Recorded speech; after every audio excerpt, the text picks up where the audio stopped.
Supreme court द्वारा अरावली पर्वतमाला की नई परिभाषा तय किए जाने के बाद सियासी पारा जिस तेजी से चढ़ा है उसने कांग्रेस भाजपा के बीच पुरानी अदावत को एक बार फिर से केंद्र में ला खड़ा कर दिया है। कांग्रेस जहां इसे पर्यावरण पर हमला बता रही है तो बीजेपी पलटवार करते हुए इसे पुरानी सरकार की नाकामी छिपाने की कोशिश करारा दे रही है।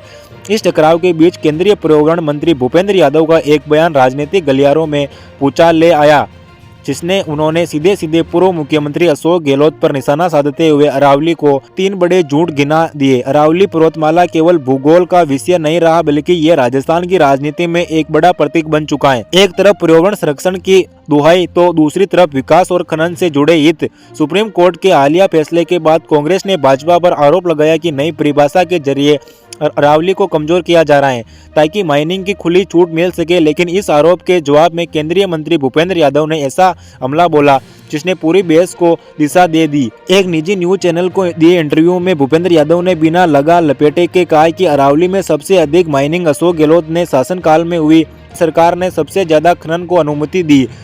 यादव के मुताबिक ये केवल राजनीतिक नौटंकी है ताकि जनता का ध्यान अरावली की सच्चाई से हटाया जा सके। उन्होंने गहलोत के 3 झूठ गिनवाए। पहला झूठ 2010 की याचिका कभी खारिज नहीं हुई। भूपेंद्र यादव ने सबसे पहले गहलोत के उस दावे को झूठ बताया जिसने कहा गया था कि वर्ष 2010 में सुप्रीम कोर्ट में दायरे अरावली से जुड़े याचिका खारिज हो गई। केंद्रीय मंत्री का कहना है कि यह दावा तथ्यहीन है। उन्होंने जोर देकर कहा कि 2010 का निर्णय आज भी मौजूदा है और वही खारिज नहीं हुआ।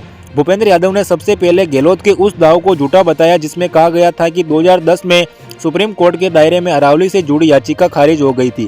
केंद्रीय मंत्री का कहना है कि यह दावा तथ्यहीन है।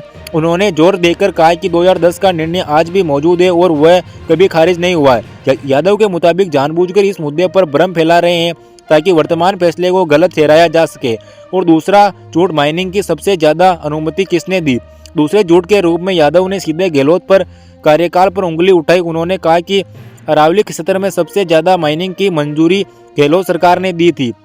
यहाँ तक कि उन्होंने व्यंग करते हुए कहा कि जो उस समय पेपर लीक हुए थे वैसे ही अरावली भी लीक हुई थी। ये तंज न सिर्फ राजनीतिक हमला था बल्कि कांग्रेस के शासनकाल पर गंभीर सवाल भी खड़े करता है। यादव के अनुसार आज तो जो लोग पर्यावरण की दुगाई दे रहे हैं उन्होंने अरावली को सबसे ज्यादा नुकसान पहुंचाया। और तीसरा झूठ, अवैध माइनिंग पर चुप्पी।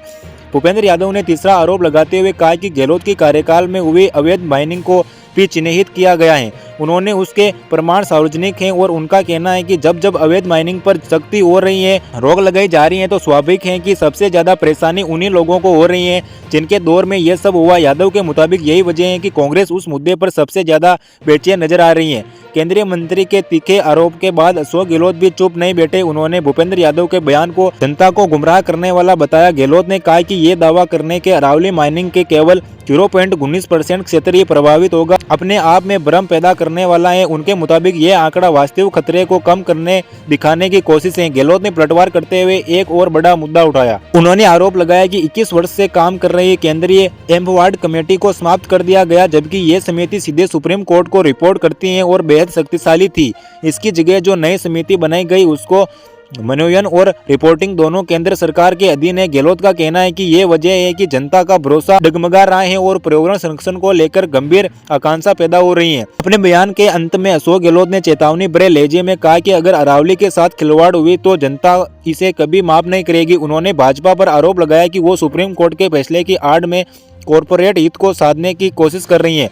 अरावली को लेकर छिड़ी ये जंग अब केवल पर्यावरण तक सीमित नहीं है, यह सीधे सीधे विश्वसनीयता बयान आरोप की लड़ाई बन चुकी है। भूपेंद्र यादव के 3 झूठ वाले बयान ने कांग्रेस को बैकफुट पर लाने की कोशिश की है, जबकि गहलोत इसे भाजपा की साजिश बता रहे हैं। आने वाले दिनों में ये मुद्दा सड़क से लेकर संसद तक गुंजाना होगा और तय करना होगा कि अरावली केवल पहाड़ रहेगी या राजनीति की सबसे ऊंची दीवार बन जाएगी।